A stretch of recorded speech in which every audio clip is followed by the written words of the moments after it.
Hey everybody, welcome back to Goodale Farm. Hey, if you're new to the channel, thanks for tuning in. I'm Peter. So you gotta love that intro song, Hunt in the Black Forest. For you old timers in the Hartford area, if you remember waking up to Bob Steele in the morning, it's probably ringing a bell. Anyway, yeah, it was bright early morning for me today. Had to deal with some pool issues in the water. If you have a pool, you may find this video interesting. Thanks for tuning in. Yeah, so if you have a swimming pool, you know that you need to maintain it through putting chlorine in it. There's other chemicals, but generally chlorine is the name of the game. Chlorine levels could go high or low. And then there's also the pH balance of the water that you want to keep an eye on. And that helps the effectiveness of the chlorine. Yeah, so to maintain a pool in the water, you would normally test it on a regular basis, and they have different test kits. Some are a water or a liquid form. You fill the tube up with pool water, put a couple drops of solution in, and you shake it up to see how it registers based on the color. But nowadays they also have test strips. You dip it into the water, and it will tell you where you are from chlorine, pH, and other factors. So it's a good way to test to see where you are with your different levels. And nowadays a lot of pool stores, they'll test your water for free. So call them up and see if they do that, and you bring in a little jug or a little container of your pool water, and within 5 or 10 minutes they'll run it through, and a computer will tell you what you're missing, what you're high on, what you're low on, and send you on your way. So I brought my water in, and you can see the results here for chlorine, free chlorine, pH, and a host of other things. But one of the things that the pool clerk mentioned to me was that the cyanuric acid levels were high. She called it CYA. CYA? Doesn't that stand for cover your ass?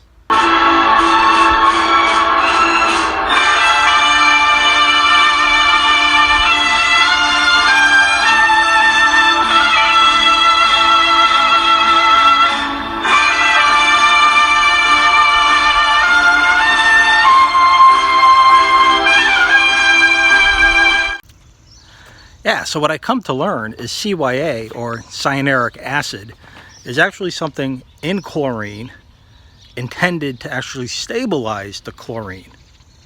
But what happens is, over time, as the chlorine breaks down or evaporates, CYA remains. This acid continues to build up and build up and build up in your pool. So as you continue to add the chlorine with CYA, it's somewhat like getting packages from Amazon. You use the product inside, but if you don't get rid of that cardboard, you just have like a clutter full of cardboard. That's what happens with CYA. It just stays in your pool, and that causes a problem. Yeah, so this additive CYA, what it intends to do is to slow down the impact of the sun on your chlorine. So it kind of binds to the chlorine and protects it from the UV rays. But when you have a stockpile of it in your water, what happens is it neutralizes the chlorine that's there. So it's one of those things where too much of a good thing is a bad thing. And that's one problem with having too much CYA. Yeah, and another problem having too much CYA is because your chlorine isn't working, bacteria can actually continue to thrive and grow in your water.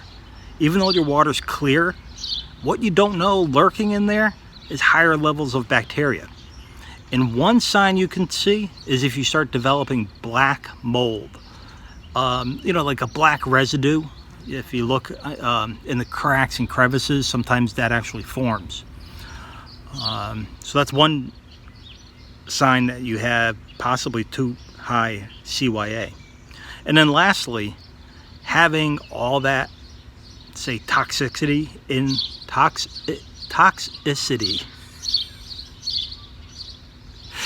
the water can't be good for your skin and your eyes. Now, I noticed over the last year or so, my skin hasn't been the best. And when I go swimming, I open my eyes, and you know, I don't care too much about protecting myself. And sometimes my eyes are stinging, or you know, get itchy skin. Dang, it's at CYA.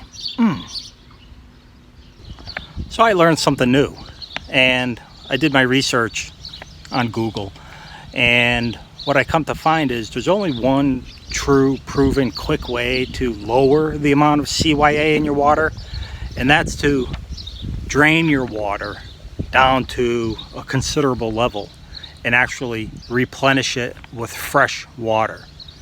That's what I ended up having to do.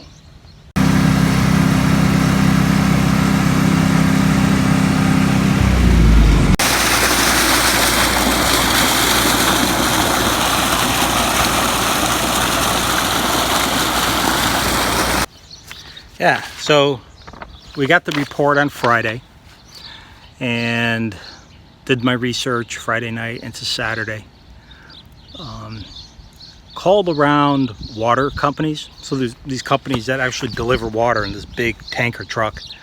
And they said, look, we're booked solid. I mean, this time of year is crazy for them. But if I could get my water down to a decent level, which is basically what I did, was empty the pool halfway and unloaded it. Give them a call and they could deliver it first thing in the morning. So on today, Sunday, 6 o'clock in the morning, tanker truck showed up, dumped his load in the pool, and I think I'm in good shape now. So hey, all respect to the pool delivery water guys, and I showed him earlier in the video, but my guy was saying he's working 15-hour days from 6 in the morning till 7, 8 o'clock at night, if that math comes out to 16 hours. But it takes about 10 minutes to fill the truck back up. They do it through hydrants, and then they go to the different location. And he was here maybe 20 minutes, half hour, and dumped a full tanker truck into my pool. So I was fortunate with that. I also learned, I asked him, I said, aside from a CDL, commercial driver's license, what else do you need in order to do this? And there's a liquid endorsement. So if you're a trucker or you're getting a CDL and you want to haul liquid, so water or any other type of liquid, there's a special endorsement for that. So anyway, just a little tidbit of information I'll share with you.